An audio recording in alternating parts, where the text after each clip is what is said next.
ఈరోజు నేను అరిసెలు చూపించాలనుకుంటున్నా. అదే అండి అత్తరసాలు అంటారు, కజ్జాయలు అంటారు. వీటిని చేయడం చాలా ఈజీగా, ఎలా చేయాలి చాలా ఈజీగా చేసుకోవచ్చండి.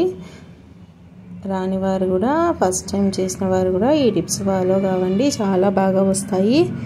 ఈ అరిసెల్ని నేను ఏ విధంగా తయారు చేయాలో చూపిస్తాను. అలాగే పిండి లూజ్ అయితే ఏం చేయాలి, లేదా అరిసెలు గట్టిగా వచ్చినప్పుడు ఏమేస్తే మెత్తగా వస్తాయి, అలాంటి టిప్స్తో సహా చెప్తున్నాను.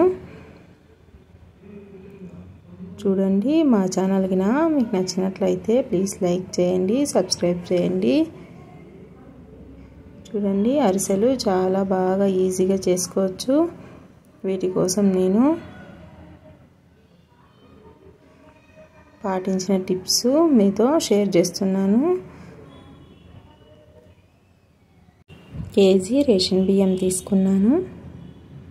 వీటిని ఒక 3-4 టైమ్స్ బాగా వాటర్ వేసేసి కడిగేసి నైట్ అంతా నానబెట్టుకున్నా. చూడండి, నైట్ నానబెట్టిన తర్వాత రైస్ బాగా నానాయి. తర్వాత వాటర్ తీసేసి మనం ఇలాంటి గిన్నెలోకి వేసేసుకుందాము. తర్వాత వాటర్ అన్నీ పొచ్చిపోయాక మనము ఒక క్లాత్ పైన ఆరబెట్టేసుకుందాము.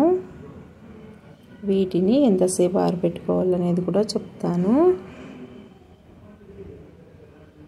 ఎండలో కాకుండా ఇది నీడలోనే ఆరబెట్టుకోవాలి రైస్ అనేది.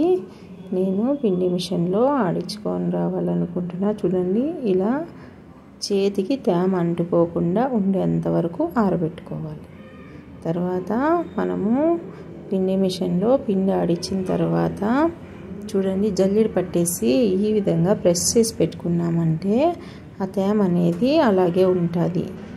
తర్వాత కేజీకి 3/4 కేజీ బెల్లం తీసుకున్నా. ఇలాంటి ఎర్ర బెల్లమే తీసుకోవాలి, అప్పుడు అరిసెలు చాలా బాగా వస్తాయి. దీనికోసం నేను 1/2 గ్లాస్ వాటర్ వేస్తున్నాను. వేసి బాగా కలుపుకోవాలి. బెల్లం కరిగిన తర్వాత ఇందులో నుంచి ఇసుకని తీసేస్తాము. వడగట్టేసుకొని వేరే గిన్నెలోకి వేసుకుంటున్నాను. ఇసుక ఏమన్నా ఉంటే క్లీన్ అయిపోతుంది. చూడండి, దీన్ని మనము కంటిన్యూగా ఈ విధంగా కలుపుతూ పాకం పట్టుకోవాలి.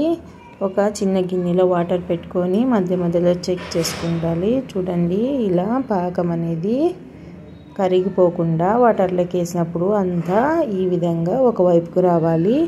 అలా వచ్చినప్పుడు ఇందులోకి 1 టేబుల్ స్పూన్ నెయ్యి వేసుకుందాము. బాగా వస్తాయి అరిసెలు మెత్తగా.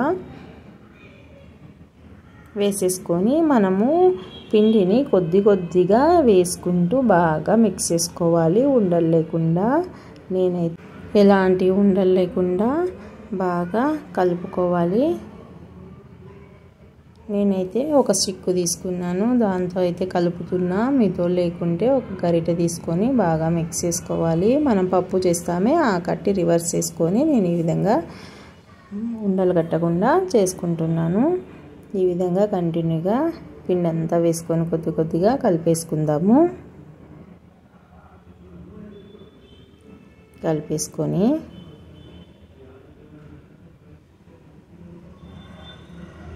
పక్కన పెట్టుకుందాము. ఒక 1 అవర్ తర్వాత ఇది పాకం చల్లగైన తర్వాత చూపిస్తున్నా. చూడండి, ఇంత గట్టిగా వస్తుంది చల్లగైన తర్వాత. ఒకవేళ పాకము లూజ్గా ఉంటే మనం డీప్ ఫ్రిడ్జ్లో పెట్టుకొని చేసుకోవచ్చండి, అప్పుడు పిండి గట్టిగా అవుతుంది. లేదా పాకము గట్టిగా అయిందనుకో కొద్దిగా పెరుగు వేసుకొని చేసుకున్నామంటే మెత్తగా వస్తాయి అరిసెలు. ఈ టిప్స్ ఫాలో కాండి, చాలా బాగా వస్తాయి అరిసెలు. ఫస్ట్ టైం చేసుకున్న వాళ్ళైనా సరే బాగా వస్తాయి. పిండి విడిగిపోతా అంటే పిండిలోకి మనం కొద్దిగా 1 టేబుల్ స్పూన్ మైదా కలుపుకొని వేసుకోవచ్చు.